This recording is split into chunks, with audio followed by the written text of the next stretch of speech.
Yeah, so I'm Robbie Bast. I'm going to apologise straight away because I'm not really used to doing this sort of thing. Well, in advance, just in case I stuff this up. So yeah, I do obviously chainsaw carving and metal sculpture. The chainsaw carving is pretty much 80 to 90% of what I do. The metal sculpture is sort of taking a back seat. And yeah, so I guess this is it. So this was a picture of the first job that I got to do. Back a little, that one. I picked up a job for a council and doing a playground. I'm getting there. Alright. So it incorporated a little bit of metal sculpture and timber. So the whole idea was the playground was they called it insect world. So I made a massive magnifying glass, which isn't really shown here, but I used a telegraph pole for the handle and carved that up, and that was the job that sort of kicked me off. My first big job. There was a lot of sort of logistics and that sort of thing involved, so it threw me in the deep end and allowed me to sort of gear up to go carving full time.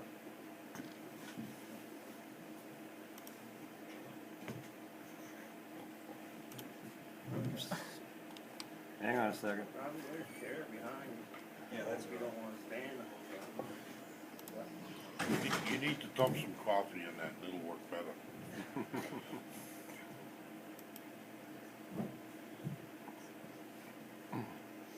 Have to figure it out here, Robbie, as we go through. There we go.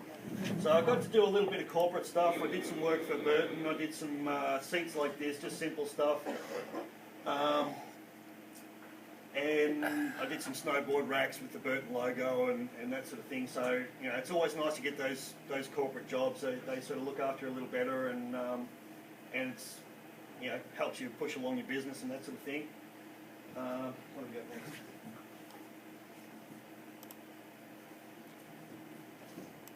I've done a little bit of ice carving, as you saw there, as well as the chainsaw carving and metal sculpture. Hang on, Robbie. I'm going to go to Plan B here, okay? I thought you were already on the seat. Yeah. I'll just let you know, I'm not this clever. My nephew's got a media company, so.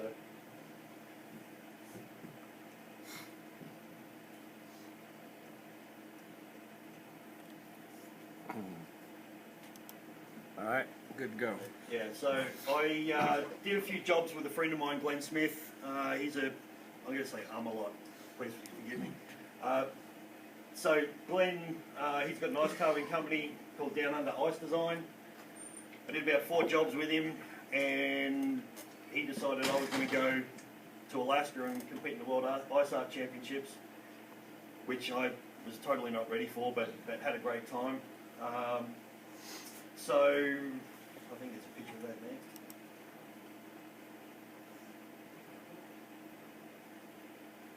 So that was it there, and I got to carve with the Dutch team, which was a lot of fun.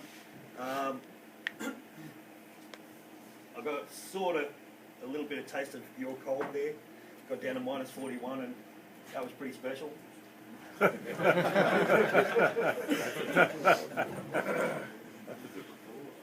we got next? Yep.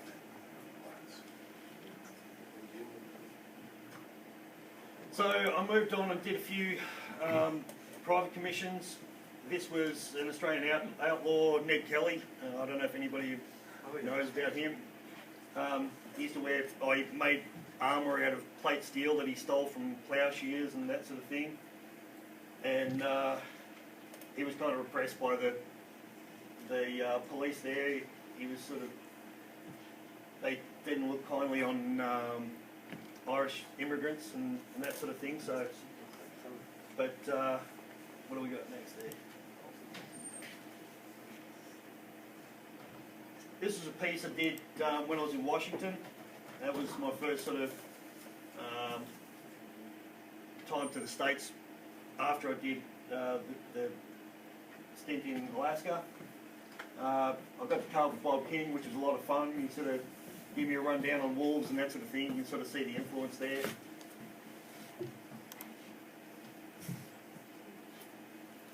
This was a piece I did for one of the first ones I did for a wildlife reserve called Hillsville Sanctuary, and they take in injured and animals and that sort of thing and rehabilitate them. This was they did a bit of a run on the Australian megafauna or prehistoric animals. This was a skull of Thylacoleo. It was a marsupial lion that we had in Australia many years ago, and that was kind of good fun, and that sort of kicked me off. I've got 14 pieces in the sanctuary now, all pretty decent size. So one's about 6 metres, so that works out about, I don't know, what does that work out, about 20 feet long? Yeah, and yeah, so that turned out real nice.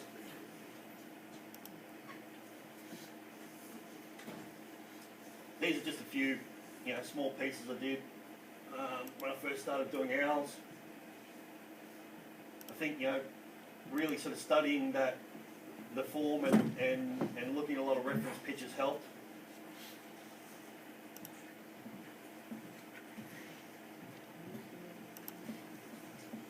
This was a wedge-tailed eagle I did out of a piece of blackwood, which is native timber to Australia.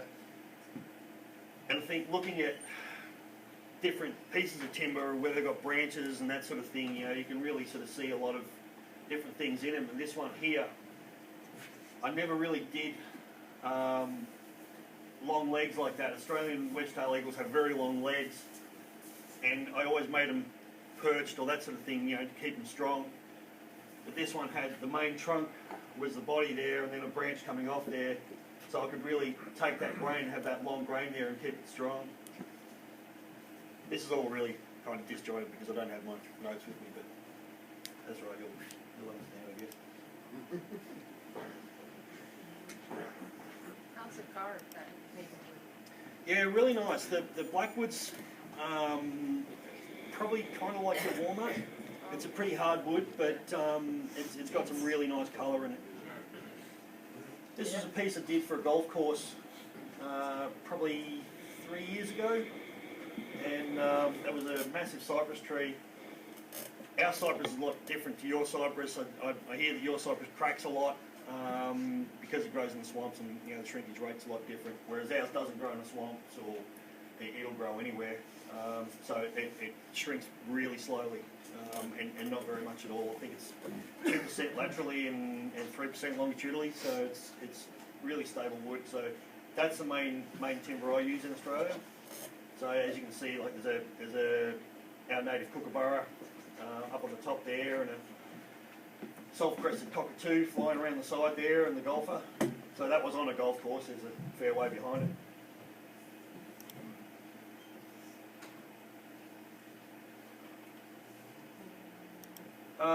More eagle studies. I do a lot of Australian birds and that sort of thing, especially wedge-tailed eagles.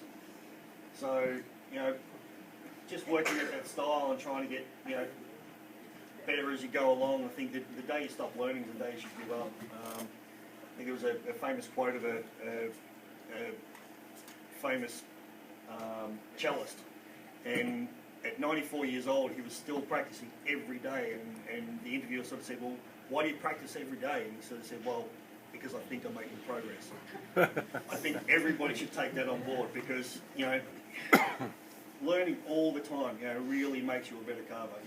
And looking at the pieces that you've done and seeing where you've slipped up or things you can improve on is going to make you a better artist in general.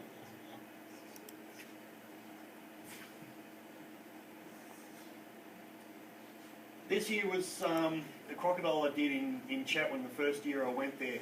I was just absolutely stoked to be able to be invited there, and I thought I've really got to hammer the detail on this. So I spent a day before I went there and went to my brother's metal shop and turned up a whole heap of eye tools, and you can see in the side of the body there, I used all those different shaped eye tools or different sized eye tools for doing all the scales up the side of the body and that sort of thing.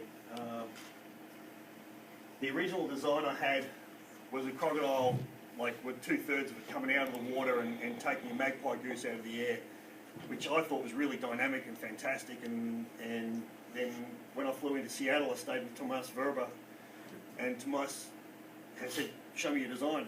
He took one look at it and he said, "No, do it this way," and changed my whole design. But it worked, and I took second place, so I was just absolutely astounded with that. Like I was there carving with some of my heroes, you know, like I hadn't really done a lot of international competitions, and you know, to be carving with these guys, it was just fantastic. And now they're like family. It's really great. So don't be scared to do competitions. You know, if you think you're out of your league, it's just you just got to work harder to push through it. This was my second time at Chetwynd, and I mean, I like nature, and it's natural. So yeah, it was an interesting piece, interesting to do, to work out, you know, out of an 8-foot log that was about, I think it was, I got one of the biggest logs, was 54 inches or something like that, and yeah, it was, and that the old growth redwood is just an absolute dream to carve. It's so nice and holds good detail and that sort of thing, but the design originally came about from I was staying with Ryan Cook before the event, and he said, "What are you doing, man?" I said, "Oh, I've no idea." And I was flicking through, you know, cool wildlife pictures on Google, as we all kind of do, and I just saw that one picture of the two Galapagos tortoises like that, and I just went, "Yeah, I'm going to do that, man." He goes, "I'll give you $100 if you do that," and I just sort of went, done. But yeah, Did it win? it was a lot of good fun. Did it win? No, I didn't even place with that one. It was a little bit controversial, and I guess, but hey, it's nature. I mean, my dad's really kind of conservative and you know, good church-going guy and all that sort of thing, and I said, "Dad, do you think this is a little bit promiscuous?" And he said, "No, it's nature, that's fine." And I went, "Okay, I got the ticket of approval from my dad, so I did it." Everybody talks about it. Yeah, well, this was at the Husky Cup. I got to go to the Husky Cup, which was an awesome experience. We did, the theme for that year was hunting from your homeland between the dawn of time and the Middle Ages, so before guns. So we did, John Brady was one of my mentors. John and I did a hunting scene with an Aboriginal, was hunting a kangaroo with a boomerang. I had a small tree with a kookaburra laughing at the whole scene, and the crocodile was coming up, and that's actually Aboriginal's butt that you see sticking out the side there. So he was coming up to bite him. And it was sort of a who's hunting who sort of situation. But again, you know, I like to hammer the detail. I didn't use the eye tools on this one. After looking at the one I did in Chetwynd, they were too uniform, too round, so I did all that with the Dremel, all the scales down the side there. The teeth, I would generally not do teeth like that in the wood that I use, but the oak that we were using over there, the tensile strength of that was phenomenal. I could have hit those teeth with a hammer and they wouldn't have broken. It was that good. So yeah, it was good. I really like. Yes, Mike. This is where I met Robbie Bast, and he was taking a stick, a ruler, and measuring these teeth up. Every one of those teeth meets the gums. That mouth could physically close. That's how detailed that guy is. But he was laying on his back. There's a photo of him laying on his back like this, doing the dental work on this thing. And I mean, every one of them lines up perfectly. That mouth would function if it had hinge on it. Yeah. So yeah, again, I think looking at a lot of reference pictures, trying to work out where things line up, trying to get movement into things. Another thing I'll stress is don't just look at pictures, look at videos. See these things move, whether it's a person, an animal, anything. It's as you can see with him, he's got that leg coming back. He's just in that motion. He's about to launch and grab that Aboriginal on the leg. I can't stress enough to sort of just keep going back to references. Have a whole bunch of things there. A lot of you have probably seen things on Scott Dow's page where he's taking a picture of stuff. He's got a whole wall of reference pictures of all different things, of just cool shots. And I sort of try and look at the ones, but I look past the sculpture and look at his reference pictures, because there's a lot of cool stuff. If you find something really cool, print it out, put it on a wall.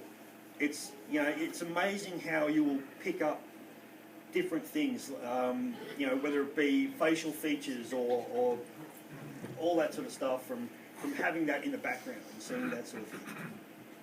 About how big is that? That's full size. That's probably about, what was it, Mike? 10 feet? Just a little over 10 feet. A little over 10 feet. You could stretch the curl. Yeah. Well, that's the thing. Well, it was 10 feet long, but once you elongated that, like you stretched that tail out, it probably would have been, 13, something like that. So, yeah. This was a job I did for Volkswagen. They were the sponsors of the Steel Timber Sports, and they asked me to carve an Amarok. And the Amarok was the sort of the sponsor for the Steel Timber Sports. That was a lot of fun. I tried to look at a whole heap of different reference pictures, and it wasn't until I went to the Volkswagen website and they had pictures of the specs of the car. So they had front view, side views, front, back, top. So I downloaded that onto a USB and took it down to the print shop, or the guy who does all my lettering and that sort of thing for my truck and that sort of thing. And they plotted that out, and I said, look, I needed these dimensions, which is half size of the actual car, which made it a lot easier. Being a square block like that, I laminated that with 6 pieces. You can sort of see the seam down the windscreen, and through the bonnet there and across. So I did that in blocks. The wheels were separate. They actually turned. They were on metal axles. That was a lot of fun, and I could set those big templates out on the side as a square block, and be able to mark everything. I'd spent hours with a little pricker, just pricking holes along the lines, and then laid it out and had a little duster of charcoal that I'd crushed up. And like my dad used to be a sign writer as well, and they were all things I learned from him. So you've got all these little holes along the lines, and you can just sort of dust over it, take it off, and you got all these little black dots. Line them up, and away you go. So that was a lot of fun.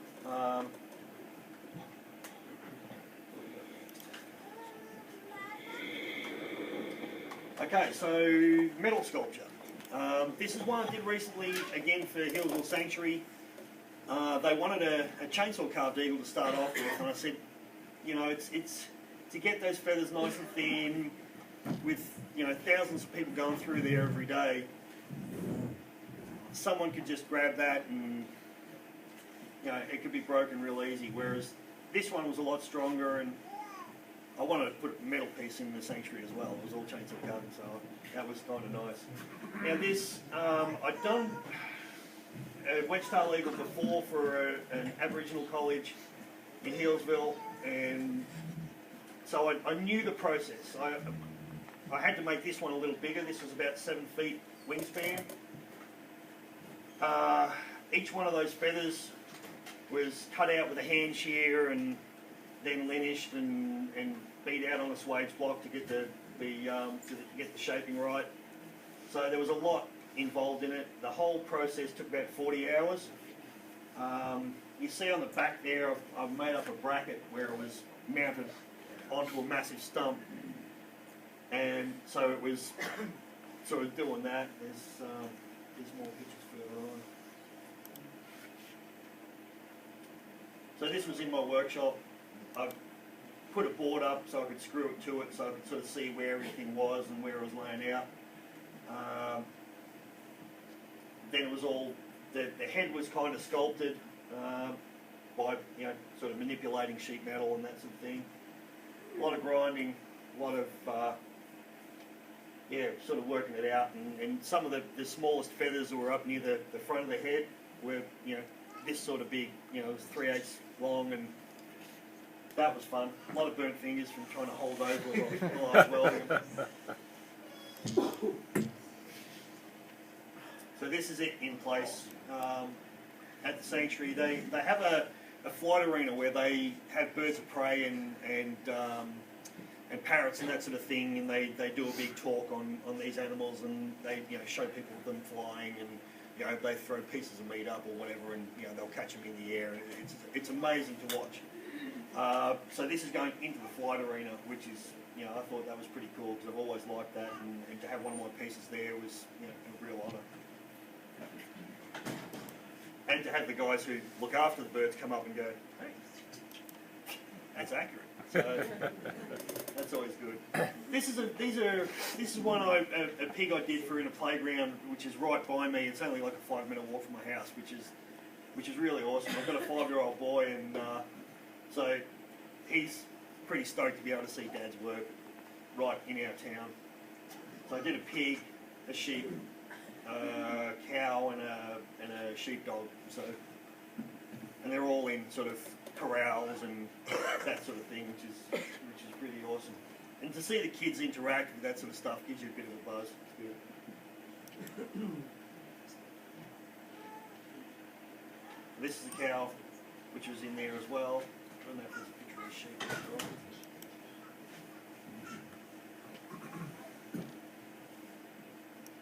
Okay, no, that's not it. But so it's amazing. Well, it's not amazing, but it's nice to see where influences come from.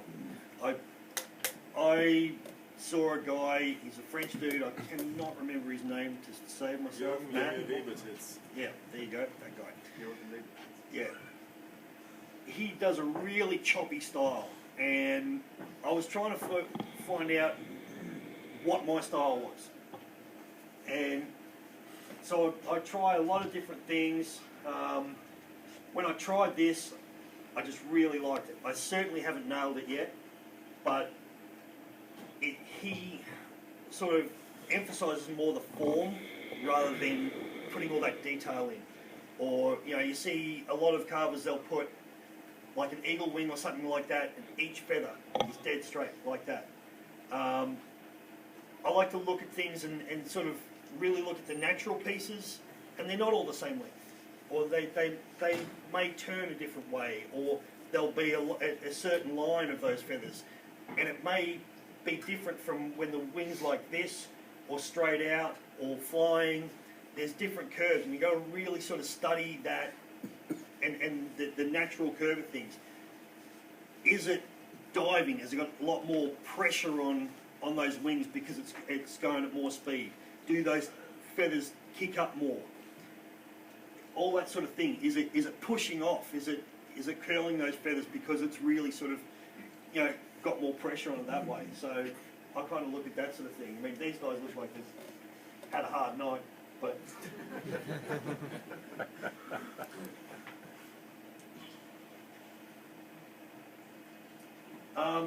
this was a relief carving I did. I don't do a lot of them, but it was kind of popular. This kind of looks really rough in the photo, but I assure you it did look good. But again, even with something like a truck that's not as animated, trying to get that animation into it, like doing things like this, taking the right angle. Those wheels are like egg-shaped, whereas you look side on, they're dead round.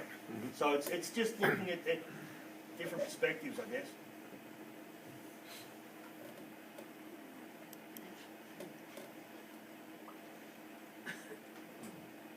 Again, with these were a couple of pieces I did of goannas, which is Australian native lizard.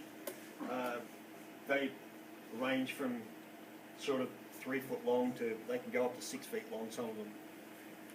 And I think working with the wood, making it look natural, getting that animal, you can see, you know, there's those branches or knotty sort of burly sort of things sticking up. Put things going around them, you know, like the tail of that, you sort of curve it around there, it just makes it a little more natural.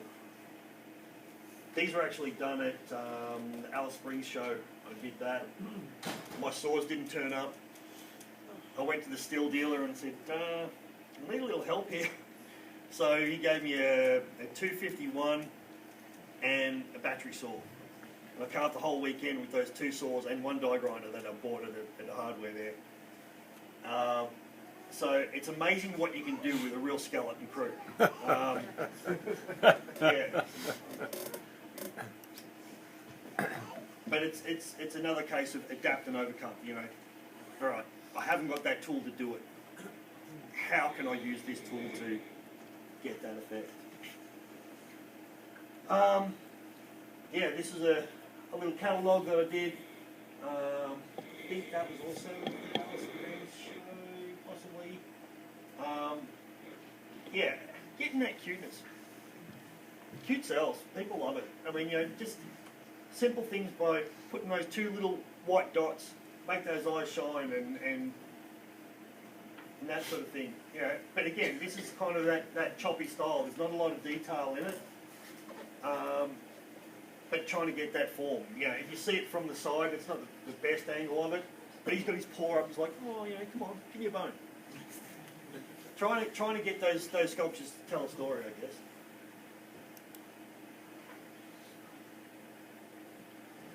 This was a piece I did for Parks Victoria. They've got a park in a place called Brayside in Victoria where I live. Farlap, which is a famous racehorse, you might know of him or not. And that's his trainer, Tommy Woodcock. So I had a series of trees that I've been doing over the past maybe 5 years that I cut down. The cypress trees, they get to about 80 years old and they start dropping limbs and they're a liability, especially in parks and that sort of thing. They don't want them, you know, dropping on people's heads and the like. So this one here, all those dark spots there, that was all rot. So that was one big trunk there. And I started digging into it and found more rot, more rot, more rot, more rot. And it was a case of, okay, how am I going to fix this? Should I go on with it? And, you know, I just kept digging it out, and then you can see the yellow parts there where I've used filler, like right through the middle of that guy's body. Part of the head of the horse, you can see the yellow spots. That was all rot, but you know, I think it's one of those cases that it's a tough decision to see whether you're going to keep going with it or not, or just sort of go to the client, well, sorry, I can't, you know, predict what's in the wood. So I think everybody has a tough time with that doing stump jobs.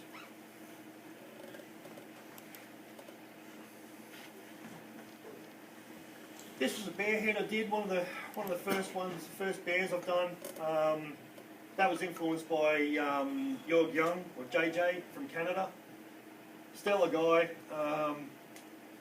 Yeah, so that's just using an offcut. It was about so big, but using that it was just cut straight off on an angle, but fitting things into your offcuts is always fun. This is a peregrine falcon I did. This is when I first started using colour. I was never really into colouring things. I always thought, you know, I was sort of old school. No, you've got to see the timber grain and it's got to be sort of natural, but I really think it kind of enhances things sometimes. I mean, I don't like to use a lot of bold colour, but the client wanted it as close to a peregrine falcon as I could get. And I said, well, do you want me to colour it or do you want it natural? No, it's got to be spot on. So, yeah, that was my first sort of go at colouring things. My my pristine clean shop in the background there. This is a piece I did right near the start when I first started carving. I've only been carving for probably a year and a half. And I had a guy who had a bike shop, which was right on an old rail trail that, you know, people do a lot of horse riding and cycling and walking. And yeah, that was kind of his logo. He had the Cog Cafe, so that was all the metal cog in the fist. So that was good fun. I had to do the cog in two pieces and then weld that together inside that hand. So there was a bit of mucking around there, but it turned out good. That was probably about, I think the arm and the fist was about 5.5 feet, and then the sprocket on top of that. So that fist has a hole carved through it. So Yeah, I carved that through to sort of, you know, I sat there a lot sort of going, all right, how does that work, and how is that going to be pushed down on the flesh, and how's that going to fit in there, so.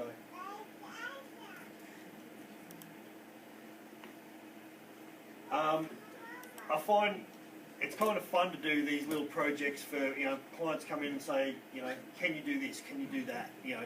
So I got a lot of guys who are earth movers and that sort of thing that I deal with. This was a D6 high track. It's only about, I don't know, 1.5 feet. And yeah, doing all that fine detail, like most of that saw work, except for, you know, the little, you know, circles there on the final drive. But again, you know, a fun job.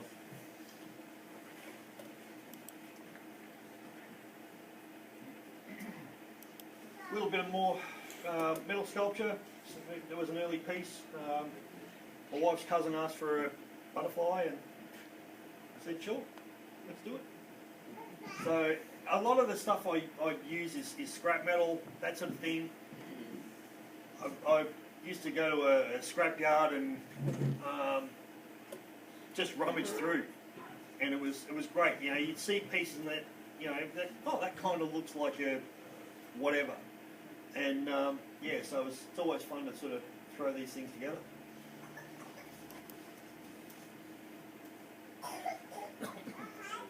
A little more metal sculpture. The rhino I did. I used to, like I said, I used to, you know, like to find all these found objects, and, you know, a whole bunch of pistons and con rods off. Well, that was actually out of my brother's dump truck. Things like that chain through the spine, rototiller blades, that sort of thing. The horns were fabricated. Pressure vessel tanks for the head. Rockers out of a Chevy motor.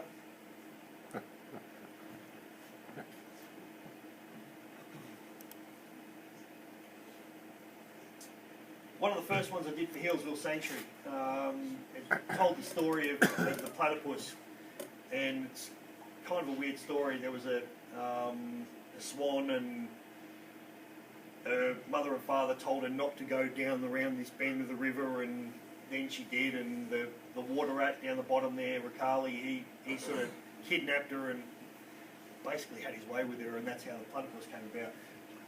So that's the Aboriginal story. So it's they tell it different. So hence the platypus having the beak and the webbed feet and that sort of thing, and the body like a water rat. And a beaver's tail, I don't know how that fits in there. Okay, this is an abstract piece I did.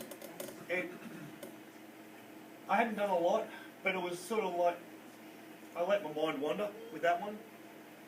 It came about by, I was doing a big snake's head and tail for the sanctuary again. I get a lot of work from them. And they wanted the head, and they wanted the tail of the snake, and then the rest of the body they made up with rocks and logs and that sort of thing, which was really cool because the kids get to interact with it, and it was a little bit more natural than doing a great big snake with all the detail. Now that's the original tail of the snake, and I started carving it. I found some rock and I dug it out and dug more and more and more turned out that, you know, there was a whole lot of rot and it was no good. So I picked it up with the jib of the tractor and it sort of fell, the weight fell down to the bottom and it sat like that, and I went, oh, that's kind of cool. It's got, like, you know, some cool lines. So I put that aside, and about a year later I went, oh, I'm going to do something with that, and this is what turned out.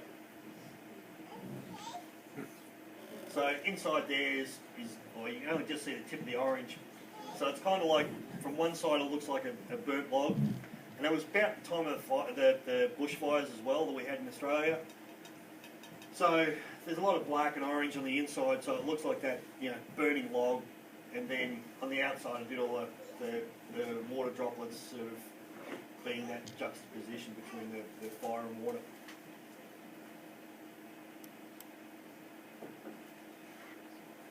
There's the inside there. But it's a real sort of 360 degree piece, you know, it looks different from every angle, which I thought was pretty cool.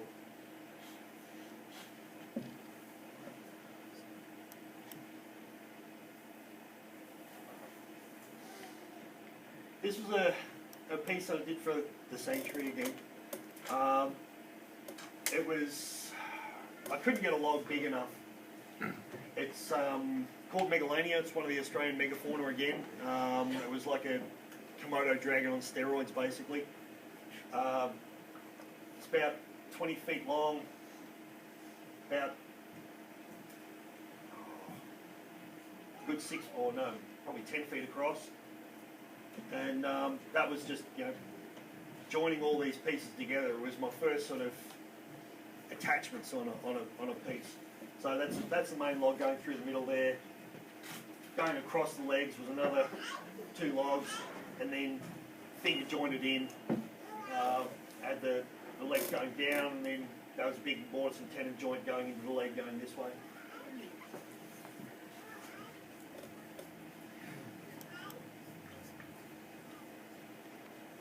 So that's it, near completed. You know, a lot of burning and flap sanding and that sort of thing. Is this a toy, or is this big? That's that big. Yeah.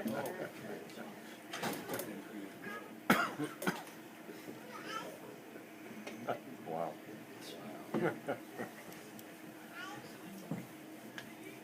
Oh, again, that's the skull.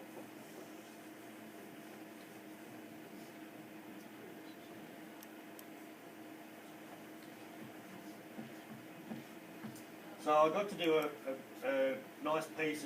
You can see the ocean in the background there at a trailer park in Apollo Bay. Had a lot of southern right whales go through there, and this was out of a piece of spotted gum, which was as hard as all get out. But, you know, held really nice detail, so you can, I don't know, you can't really see, but all the barnacles around its eyes and across its head and that sort of thing. You know, it was all Dremel trying to get all those tiny little holes in there. And that's my boy Cooper. He's a champ.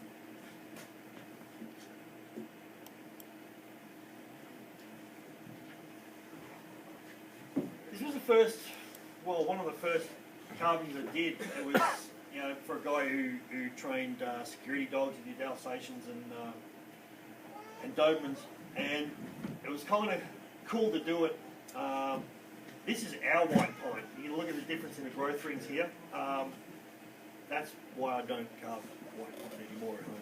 But yours is much nicer with the tight growth rings. But yeah, that was my first time I had an animal sort of judge me on my piece, because he let his dog out. The dog came up and growled at it, came up closer, sniffed it, then peed on it and walked away.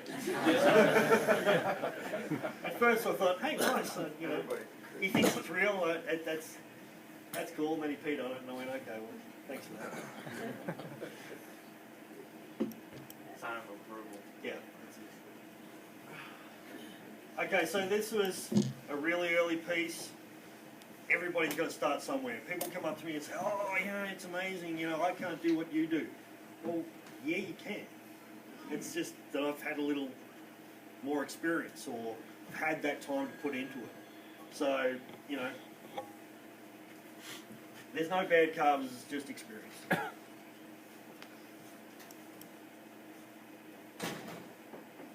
this is the playground I was talking about, and that's the magnifying glass that you sort of walk through to see these giant bugs and things. Cool. These are all slabs. All these pieces in the playground were taken down when they put a freeway through, and they had all these massive gum trees, red gums, and they slabbed a lot of them. And because the proviso of taking those trees down for the freeway was that they were used within the community, which I thought was a pretty cool thing. So I did all these, out of the slabs I did all these grass blades, and I cried every time I used one because they were kind of too nice just to cut into these sort of shapes, but you know, could have made some really nice furniture with them. But as you can see, like, you know, they've been eaten through by the insects, so they've got little bite marks on the sides. So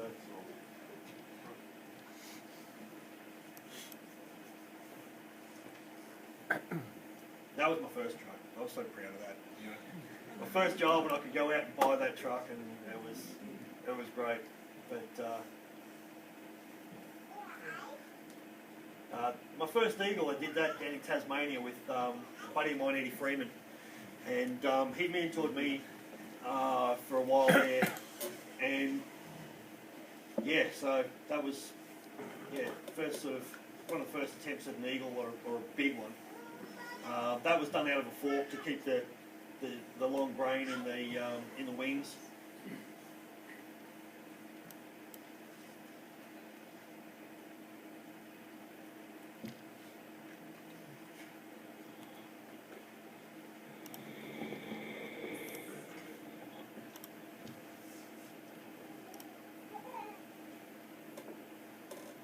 This is the start of the Australian Championships.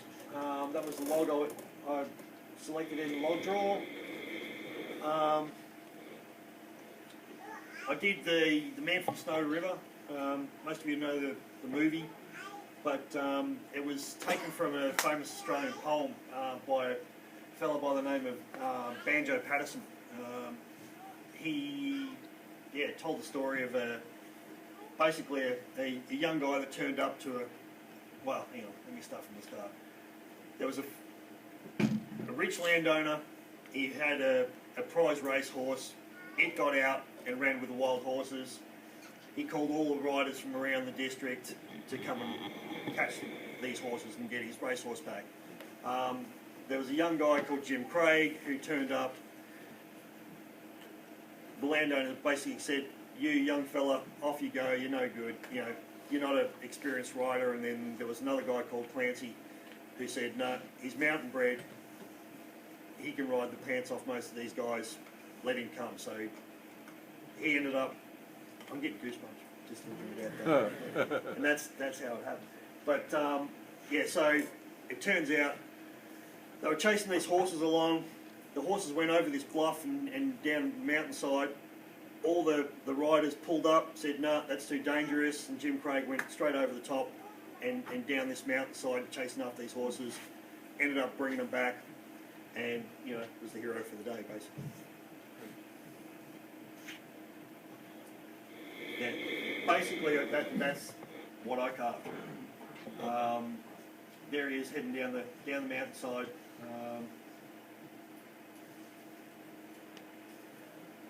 He was, I think that might have been day 2.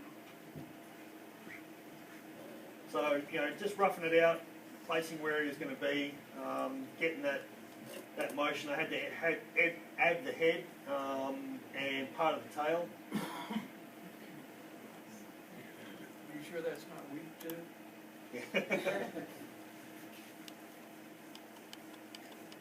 You can just you can see the seam of the head there. Yes, Mike. Is it at this point you say, I messed up? Yeah. Well, I actually did. I had both the legs coming forward like that. But that one cut that was on the wrong angle, and it took out part of that front leg, and I didn't have enough room. I'd already taken out that section. There's a line in it, in the poem that says he was clearing fallen timber in his stride. So I thought, well, hang on, let me fix this. Had that one leg going forward and the other leg sort of tucked up, so he's clearing that that timber. So I carved a log and I put it in underneath there.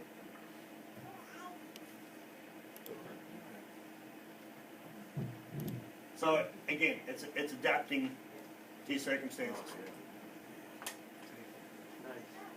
So their log is underneath there, and all the shaly rock.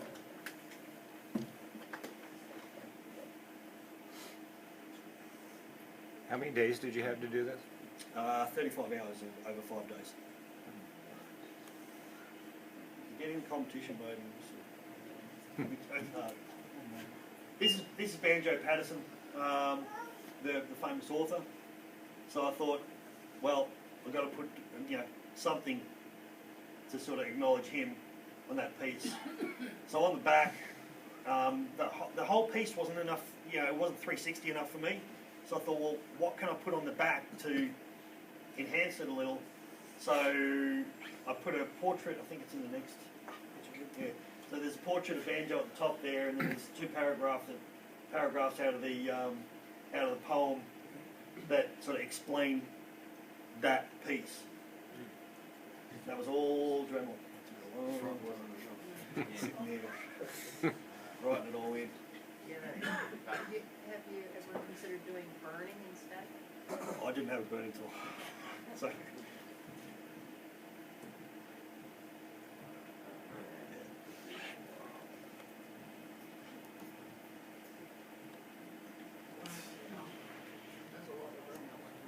It was two-handed. Yeah. Do you have a burn Not tool now?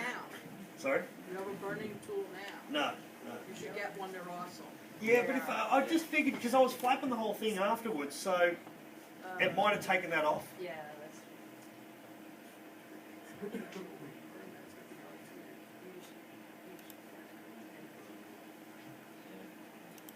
So as you can see, there's that leg tucked up.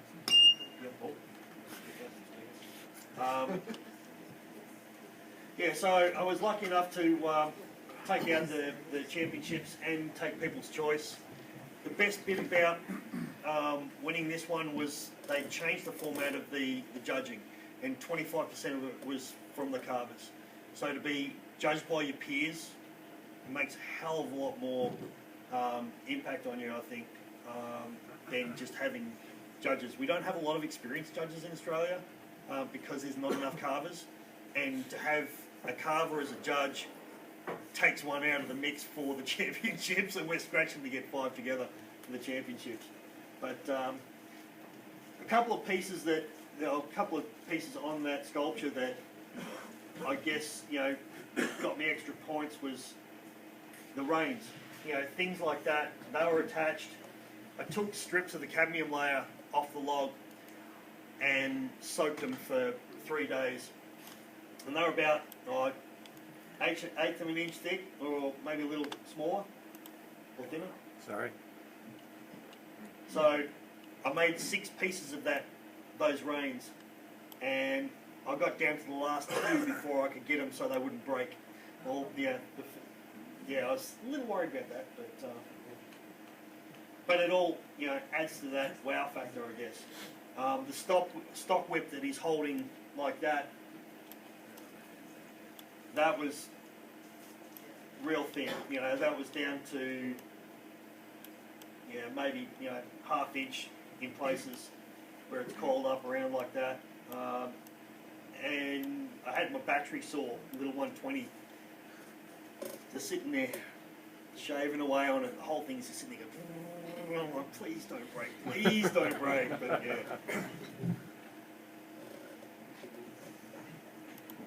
So that finish there, I actually used iron acetate on the, or some people call it witch's brew. It's basically steel wool dissolved in vinegar.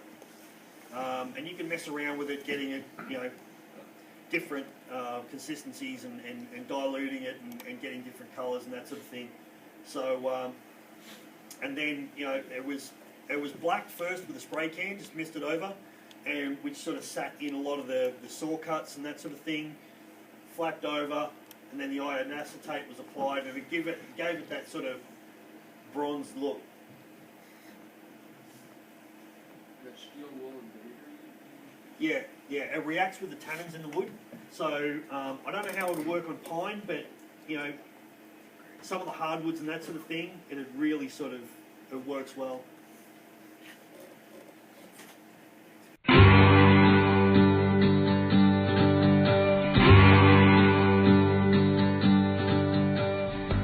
I'm Rob Bast, I'm from the Yarra Valley. I've been carving since 2003 as a bit of a hobby, and then I went full time in 2009. I saw some guys carving at a field day, and yeah, I sort of went, that's what I want to do. Well, this week I'm going to be carving the man from Snow River, so barreling down a mountain on his horse, and hopefully I get some good movement into it and some good action. Whether I win or not, well, that just comes down to the judges on the day. Look, I've got a little bit of termite damage in the bottom of the log, and I put that down the bottom. There's a couple of spots I think it might be popping up, and there's a little bit of a crack in the top, but I should be able to get around it, and it should be good. Horses are always a challenge, getting the anatomy right and that sort of thing, so yeah, hopefully I can do it justice.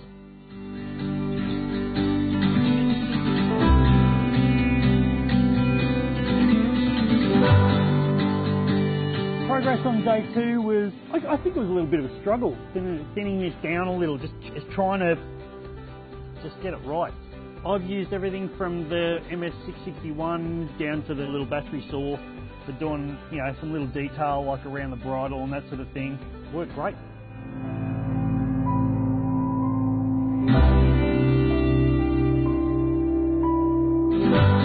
Day 3, I dialed it in a little bit more, got a little bit more detail into it, just sort of chipping away and making it smaller.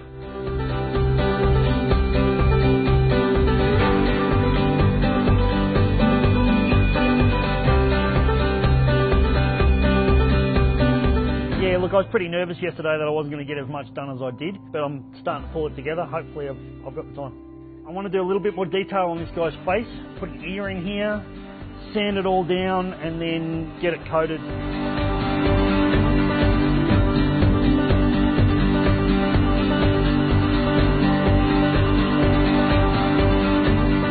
I tried to get as much movement into the piece.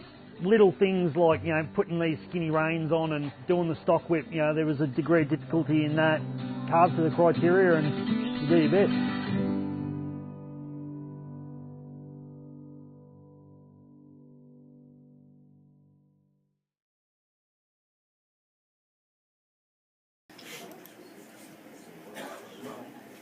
Okay, so this was another really fun project I got to do.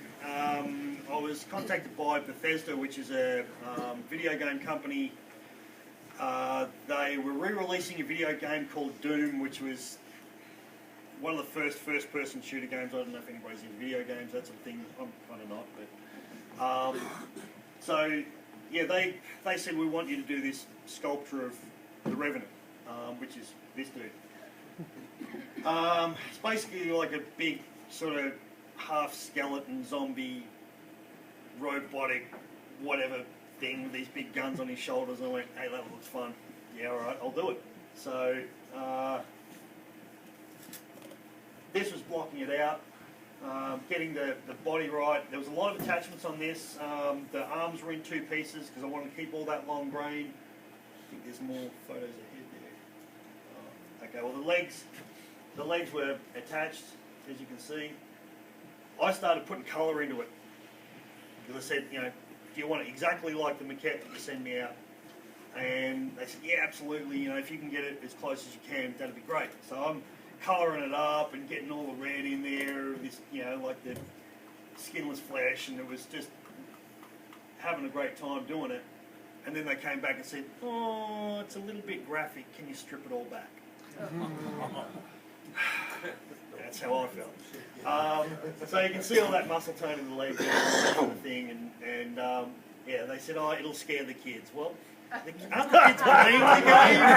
Kids aren't that easy to scare like they think. Yeah, but well, it is 18, R18 plus video game, so yeah, so I had to strip that back, but yeah, it was so much fun. Getting all that detail into it. Like I said, I'm a bit of a stickler for detail, and yeah, putting all those the they stretched, you know, cords of the muscle in there, and you know, the bits of tendon and all that sort of thing. It was pretty cool, and because it's not really human, nobody can come up and go, you got the anatomy wrong on that. So it's an easy out, I guess. Always got something in your hand, right? So yeah, like right down to, you know, some of the parts that had skin, they had these massive stitches or staples in them and things like that. You know, cyborgy sort of elements of these, you know, cables and that sort of thing going through the arm, hinges in fingers and that sort of thing. How long did that take you? I think it was around about 7 days, possibly. I'm pretty bad at keeping time on sculptures, but yeah. So again, you know, that's with the guns on the shoulders. You know, they were attached as well. So there was a lot of attachments to that. And because I had to move it from my shop to ACME, which is the Australian Centre for the Moving Image, they wanted it displayed in there, which was really cool. Nice exposure. I had to have it in pieces so I could take it apart, put together, take it apart, put together. Then they moved it from the centre foyer of ACME to Screen World, which is their museum, which is part of ACME there. And they put it right underneath their heating duct. Oh no. So you can imagine what that did. So, but, I mean, it was really seasoned cypress. It didn't crack too much, but it had these fine little cracks you could maybe fit a credit card into. Now, their safety officer said, that's dangerous, it's going to explode and fall apart and kill people. And I went in, had a look at it, and went, no, it's not. Oh, yes, it is. No, it's not. Oh, yes, it is. Fine, I'll take it out of here. You know, hey, no skin off my nose, I'm going to charge you for it. So, yeah, I did that, and then, so Bethesda asked me to repair it, and I made it all solid, glued all those joints. It's not moving anywhere.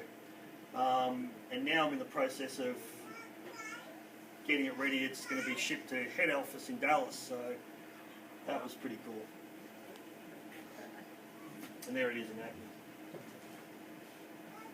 And this last photo here, that's how you become the most popular uncle in the family.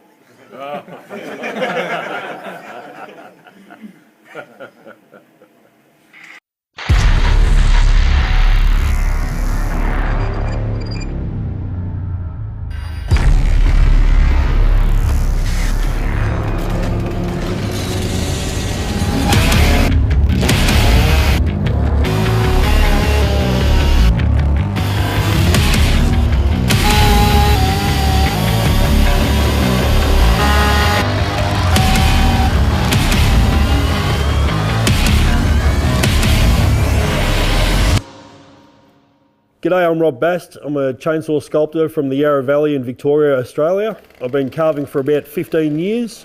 I was contacted by Bethesda and they asked me to take on the Revenant from Doom. Pretty excited about this project. I've known it from a kid. Seeing what's coming up now, it's a pretty amazing project. Well, looking at the proofs and the maquette that they've given me, it's just going to be pretty amazing. The amount of detail and the movement that I can get out of this piece, it's yeah, mind-blowing really. Starting from a massive chunk of cypress, I'll be taking this thing down. This being such an intricate sculpture, it's almost like a game of chess. You've got to think so many moves ahead. So in the game Doom, you have a massive arsenal of weapons, from shotguns to rocket launchers to chainsaws. I've got a pretty cracking arsenal as well, from the biggest steel saw that they make, the MS-880, down to the MS-A200 battery saw, and they're a wicked bit of kit.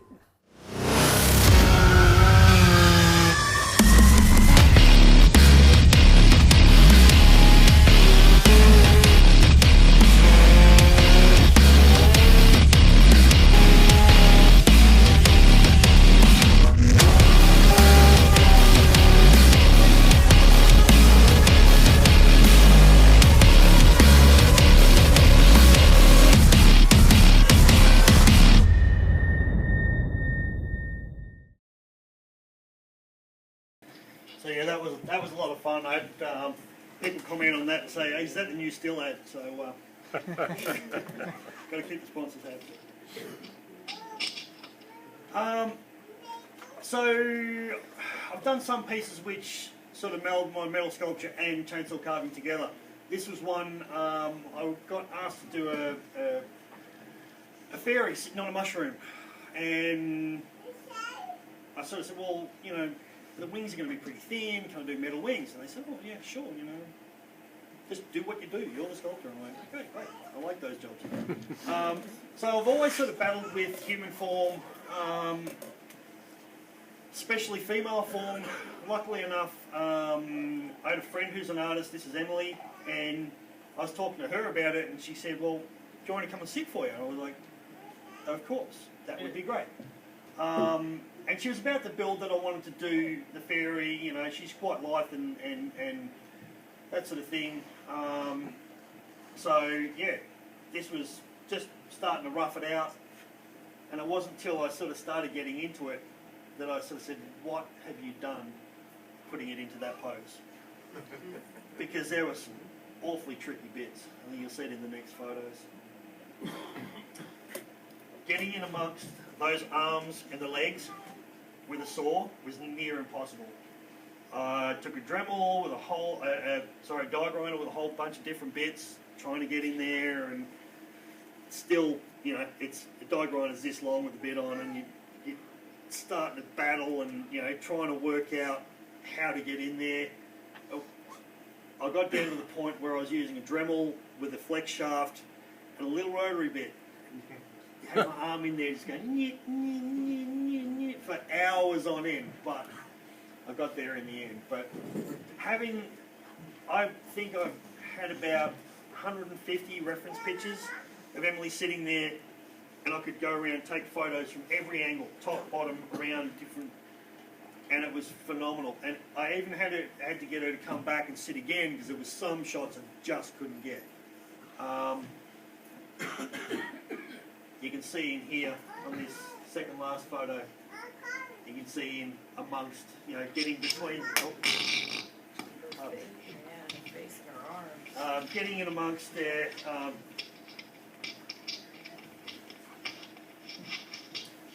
was really sort of difficult. But I got there in the end, you know, it's just a matter of pushing yourself along and going, yep, you'll get there. Trying to get, sorry.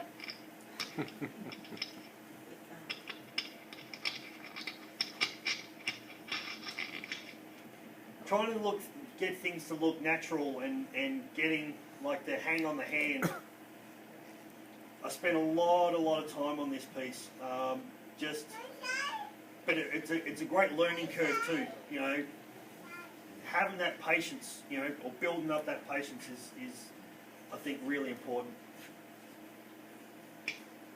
These were the wings. So I cut them out of sheet steel, welded 1/4-inch rod as the ribs on the wings. I was going to weld it all on and then shape it to a nice sort of curve as a butterfly wing would do.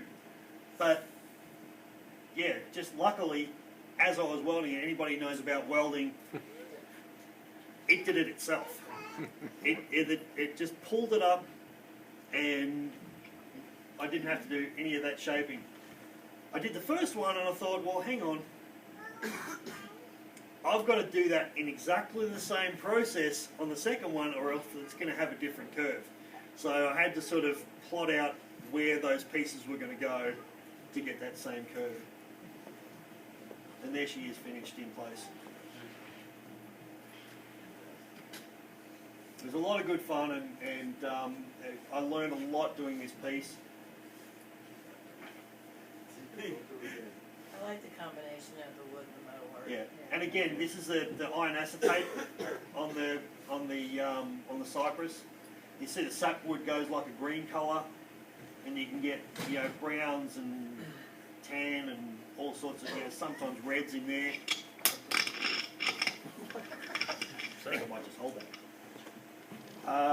Yeah, so that was the ferry.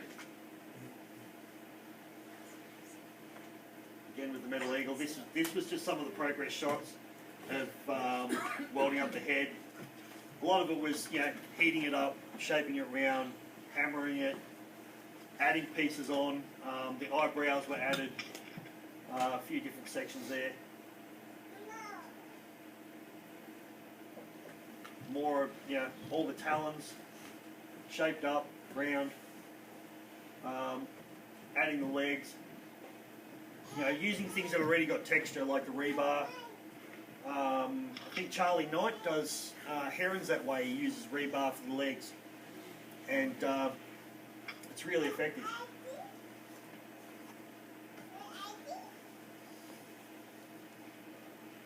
I was seeing feathers in my sleep by that stage. That was just the installation, yeah. How big was that? Well, gee, it's more than 7 feet, because I'm 5'11", so big. Yeah, it says like a 7.5-foot wingspan. Yeah. And that's the entrance to the flight arena in that first photo there. What's that weigh? I've never measured it, but I could lift it by myself. I could, yeah. It was. It's not that solid because it's all sheet metal.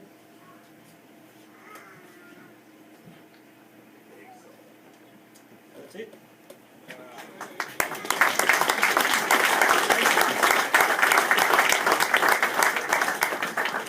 Any questions? That vinegar, is that white vinegar? Yeah, just white vinegar. Yeah, yeah. Cleaning vinegar, anything like that. Just a hiccup. I used to use auto body filler, but I found it's really toxic and you know, it didn't have enough working time.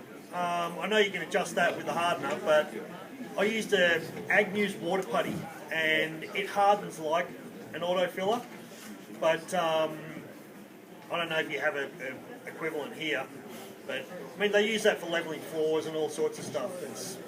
It's really good stuff, and it's not as toxic. How long does it take for like that steel wool and vinegar? Does the steel wool actually dissolve in there? Yeah, it does. You got to mix it up a few times, and it, depending on the ratio, I usually use about 2 pads of steel wool to about 2 gallons of vinegar. And 24, 48 hours. It depends on temperature too. Sometimes it'll mix a little easier. How's it store? How does it store? Once you mix it up, do you? Fine. Okay. What you do get if you leave it too long or if you put too much steel wool in there is it'll rust. You'll get that real rust sort of colour coming through. But then you can play with that too. It's kind of nice to use for that. Another trick on that steel wool you're talking about is get time of that titanic acid. You can throw some tea bags. Yeah. And that's in tea bags. Depending on the types of wood you use it in and the amount of tannic acid that is in the wood, depends on how it's going to react to it. So there's some woods that don't have hardly any tannic acid, and you can substitute that in certain types of tea bags. You can use acorns too. Acorns are full of tannic acid. Oh, there you go. Acorns. See, I'm learning Just crush something. them all up and boil them, and you get all the tannic acid you